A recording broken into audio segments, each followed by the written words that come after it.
Hi, it's me again with Corel Tips and Tricks. One of my subscribers uh, found something on a video I'd made a while back, and he made me a short video on something that I'm not sure I knew.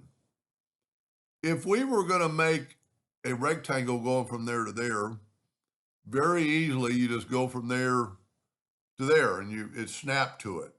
But he said in that video, and I didn't really pay attention, that I missed it, and I'm right there. Well, if you get the two-sided arrow, you could go anywhere and just correct this and it will snap to it. And now you're in that line. So you could just, if you're too big, just take your pick tool and just get the two-sided arrow and just bring them in. Now it'd be a lot better if you did on the first try. We're going to set our nudge factor to, this thing's pretty big, like 30 inches. Then let's get this red line and move it out of the way. Why would you even want to do that? Well, if you wanted to cut off all these end pieces, you could make this blue. And the reason I made it blue is because you can see that you're covering up.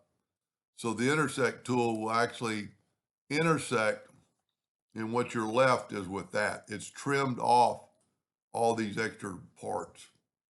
That's why I would have done that, to trim off those extra parts. And it's, because when I made this, I didn't count the exact line. So when I rotated 90 degrees, I didn't have enough line. So I just want to disregard that.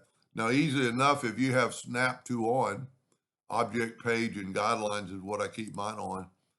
And if you just get your rectangle and go from that intersection down to the intersection, you're done. Now, it might not intersect this, but it did. So a lot of times I will fill this in because one, I can see it, that it's covering up. Because if it's on the back side of the page, the intersect tool it'll do that. It doesn't do what you want it to do. It's actually doing pretty cool when it did that. So you could get that right there and then put this on the front of the page. Well, back of the page actually.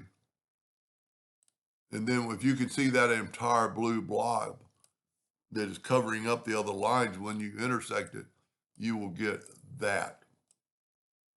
So that's pretty cool that it does that up. That's an interesting fact if you needed to make a bunch of squares or a bunch of squares with lines around them. Anyway, so I think that viewer, and keep them coming. Hope that helped. Thank you for watching.